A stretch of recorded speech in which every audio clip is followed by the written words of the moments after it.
जितने भी हमारे हिंदू भाइयों को इस बात से दिक्कत है कि मुसलमान सड़कों पे नमाज पढ़ते हैं या सड़कों को जाम करते हैं, ट्रैफिक करते हैं, तो भाई मैं उन भाइयों को ही बताना चाहता हूँ कि भाई हम बिल्कुल भी सड़कों पे नमाज नहीं पढ़ना चाहते। हमारी कोई मंशा नहीं होती सड़कों पे नमाज पढ़ने की और लोगों को परेशान करने की, बल्कि हम खुद इस चीज के सख्त खिलाफ हैं कि सड़कों पे नमाज नहीं होनी चाहिए और किसी को परेशानी नहीं होनी चाहिए। हमारी इबादत से किसी बंदे को अगर परेशानी हो रही है तो हमारी इबादत किस काम की, वो बेकार है। खुद हमारी सोच ये है हमारे वजह से किसी को कोई परेशानी ना हो, हमारी इबादत से किसी को कोई परेशानी ना हो। उसके बावजूद भी सड़कों पे नमाज क्यों पढ़नी पड़ती है हमें, उसके पीछे की मजबूरी को आप लोग समझो। हम नहीं चाहते कि हमारी इबादत की वजह से किसी को परेशानी हो, कोई ट्रैफिक में फंसे, जाम में फंसे, कोई जाम लगे। हमारी बिल्कुल भी मंशा नहीं होती कि हम रोडों पे बैठ के इबादत करें, नमाज पढ़ें। हमारी मस्जिदें होती हैं, हम मस्जिद में जाकर इबादत करना चाहते हैं। उसके बावजूद भी हम रोड पे क्यों आते हैं, उसके पीछे की आपने कभी वजह समझी? आपने ये कभी नहीं देखा होगा कि मस्जिद खाली पड़ी है और उसके बावजूद भी मुसलमान रोड पे नमाज पढ़ रहे हैं। ऐसा आज तक ना कभी हुआ और ना कभी ऐसा होगा। इसके पीछे की असल वजह यह है कि अगर एक मस्जिद में 1000 लोगों की जगह है तो मस्जिद के जो जिम्मेदार होते हैं उनको ये नहीं पता होता है कि इस मस्जिद में कितने लोग नमाज पढ़ने आ सकते हैं या आएंगे, क्योंकि बंदे दूर दूर से भी आते हैं। अब इसमें सबसे बड़ा जो खेल है वो है टाइम का, टाइम टेबल। ये बहुत इंपॉर्टेंट है। मिसाल के तौर पे अगर हमारी नमाज 2 बजे हो रही है, सबको पता है कि आज़ादपुर की फला मस्जिद में 2 बजे नमाज होगी। अब उसके आसपास जितने भी लोग होंगे, मुस्लिम होंगे जो वहाँ पर काम करने गए हैं, अब उनकी पॉपुलेशन कम भी हो सकती है, ज़्यादा भी हो सकती है, इसका किसी को पता नहीं होता। अब इस वजह से सबको ये मालूम होता है 2 बजे उस मस्जिद में नमाज होगी। अब वो अपने टाइम टेबल से वहाँ से निकलते हैं। कोई 10 मिनट पहले निकलता है, कोई 15 मिनट पहले निकलता है, कोई 5 मिनट पहले निकलता है, कोई 2 मिनट पहले निकलता है। इस तरीके से वो बंदे वहाँ पर जाते हैं और जब जाकर देखते हैं वहाँ पर मस्जिद फुल हो चुकी है। अब उनके पास इतना टाइम नहीं होता कि वो किसी दूसरी मस्जिद में जाकर नमाज पढ़ सकें, और फिर लोगों को अपना काम धंधा भी देखना होता है। अब अगर वो यही देखते रहेंगे कि उस मस्जिद में जगह नहीं है, वहाँ जगह नहीं है, तो इस हिसाब से तो उन्हें बहुत टाइम लग जाएगा। और नमाज का अपना एक टाइम होता है, उस टाइम पर उनको नमाज पढ़नी पड़ती है। इस वजह से वो उसी मस्जिद के बाहर अपनी जानमाज बिछाकर नमाज पढ़ लेते हैं, अदा कर लेते हैं। ये तो हो गया एक कारण। दूसरा कारण ये है कि भाई हमारे यहाँ पर नियत है, इबादत है, वो वैसी ही मानी जाएगी जैसे अंदर जाने वाले की मानी जाती है। क्योंकि इस हमारी मस्जिदों में कोई ऐसी मूर्ति या कोई ऐसा कुछ नहीं है कि जब तक बंदा वहाँ जाके दर्शन नहीं देगा उसकी इबादत नहीं मानी जाएगी। या जैसा मंदिरों में आपने देखा होगा, चाहे भीड़ कितनी भी हो जाए, जब तक वो भगवान के दर्शन नहीं करेगा उसकी वो प्रार्थना नहीं मानी जाएगी। हमारे यहाँ ऐसा कुछ नहीं है। अगर किसी बंदे को मस्जिद में जाने की जगह नहीं मिली तो बाहर से भी अपनी इबादत करके घर वापस जा सकता है।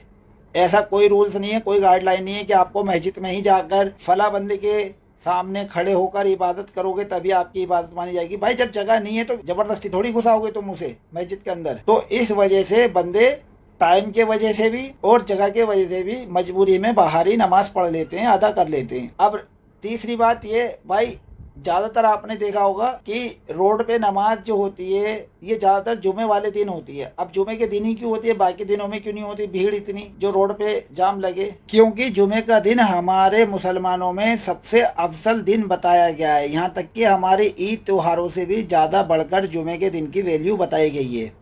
यही कारण है कि जुमे वाले दिन आपको सड़कों पे ज़्यादातर मुसलमान दिखते हैं नमाज पढ़ते हुए, और बाकी दिनों में आपको नहीं दिखते। अब इसके पीछे की जो वजह है, आपको उन वजहों पर ध्यान देना चाहिए कि भाई किसी की भी ये मंशा नहीं होती कि वो सड़कों पे नमाज पढ़े, क्योंकि इसकी जुमे वाले दिन कुछ गाइडलाइंस होती है मुसलमानों के लिए। इसमें हमें अपने मौलाना की बात सुननी पड़ती है, जिसको हम कुतबा बोलते हैं। जब तक हम कुतबा नहीं सुनेंगे हमारी नमाज नहीं होगी। तो ये एक शर्त है जुमे की नमाज की कि आपको कुतबे से पहले पहले मस्जिद में आना होगा। अगर मस्जिद में जगह नहीं है तो मस्जिद के बाहर बैठ के आपको कुतबा सुनना होगा, और कुतबा सुनने के बाद ही आपकी नमाज पूरी होगी। ये भी एक वजह है। अब इसमें एक कारण और भी है कि अब बंदे को कुतबा भी सुनना है और फिर टाइम टेबल भी है देखना है। अब जो बंदा मस्जिद के बाहर आ गया और उन्हें देखा मस्जिद पूरी हो गई, अब वो दूसरी मस्जिद में कैसे जाएगा जबकि टाइम है 2 बजे का? तो टाइम टेबल इसमें बहुत मायने रखता है। फिर लोग बाग दूसरी जगहों से भी काम धंधा करते हैं, वो भी आते हैं। तो बहुत सारे कारण हैं, लेकिन हमारी ये मंशा नहीं होती कि हमारे वजह से लोग बाग परेशान हों। भाई हम तो चाहते हैं हम अपनी नमाज शांति से पढ़ें, सुकून से पढ़ें, और हमारे बीच में कोई तीसरे बंदे का दखल ना हो, ना किसी की आवाज़ आए शोर शराबे की, हॉर्न की, किसी भी तरीके की। हम ना खुद परेशान होना चाहते और ना अपनी इबादत के वजह से किसी दूसरे को परेशान होते हुए देखना चाहते। खैर ये तो हो गई सिर्फ हफ्ते में एक दिन की बात, लेकिन बात सिर्फ यहीं तक सीमित नहीं है। आपको ये बात समझनी पड़ेगी, हमारे यहाँ पर ऐसी कोई गाइडलाइन नहीं है जैसे बाकी धर्मों में होती है, जैसे ही चर्च में होती है कि जब तक बंदा चर्च के अंदर नहीं जाएगा और जीसस के सामने जाके अपनी प्रार्थना नहीं करेगा तो उसकी प्रार्थना नहीं मानी जाएगी।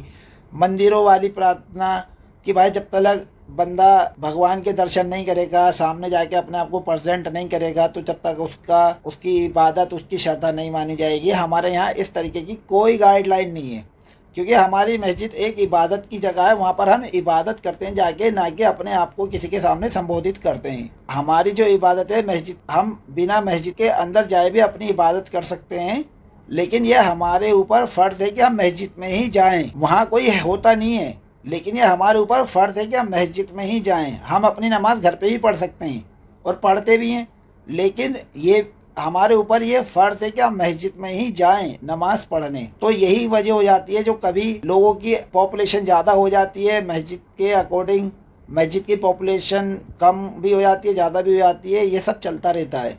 लेकिन जुमे वाले दिन ही ये आपको देखने को मिलती हैं सारी चीज़ें। तो भाई मैं आप सबसे ये कहना चाहता हूँ कि हमारी कोई ऐसी मंशा नहीं होती कि हमारी वजह से आप लोग परेशान हो। हम खुद नहीं चाहते यार, हम खुद नहीं चाहते कि हम सड़कों पे नमाज पढ़ें, और कोई भी क्यों चाहेगा कि सड़कों। तो भाई अब मैंने आपको ये बात बता दी है कि हम सड़कों पे नमाज पढ़ना नहीं चाहते, हमारी मजबूरी जो है वो मैंने आपको बता दी है। और आगे से आप भी इस बात को ध्यान रखना है कि हम आखिर क्यों सड़कों पे नमाज पढ़ते हैं।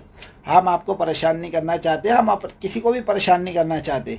आपको क्या लगता है सिर्फ उस ट्रैफिक में आप ही होते हो? उस ट्रैफिक में बहुत से मुसलमान भी होते हैं जो नमाज नहीं पढ़ पाते, लेकिन फिर भी वो जाम में फंसे रहते हैं। बहुत से मुसलमान भी उस ट्रैफिक में होते हैं। तो हम भी कई दफ़ा ऐसा होता है कि हम कहीं जा रहे हैं, अब मान लो हमने नमाज पढ़ ली लेकिन हम कहीं और जा रहे हैं और वहाँ पर नमाज अभी तक नहीं हुई है और वहाँ पर ट्रैफिक लग रहा है, तो उसकी परेशानी हमें भी झेलनी पड़ती है। तो हमें ये पता है कि रोड पे नमाज पढ़ने से लोगों को दिक्कत होती है, लेकिन आप ये मत सोचा करो कि हम जानबूझकर वो काम करते हैं लोगों को परेशान करने के लिए। ऐसा कुछ नहीं है, ना हमारी ऐसी कोई सोच है। तो मैं आप सभी से ये कहना चाहता था, बहुत से लोगों को ये लगता है कि ये जानबूझकर करते हैं, तो भाई हम जानबूझकर नहीं करते। बस यही बताने के लिए आपको ये वीडियो बनाकर आपको ये बताना चाहता था कि हमारी ऐसी कोई मंशा नहीं होती कि आप लोग परेशान हो। उम्मीद है आपको ये बात पता चल गई होगी और आपकी समझ में आ गई होगी। आपने वीडियो देखी, आपका बहुत बहुत शुक्रिया। वीडियो अच्छी लगी हो तो वीडियो को लाइक, शेयर, फॉलो जरूर करते हुए जाना। धन्यवाद।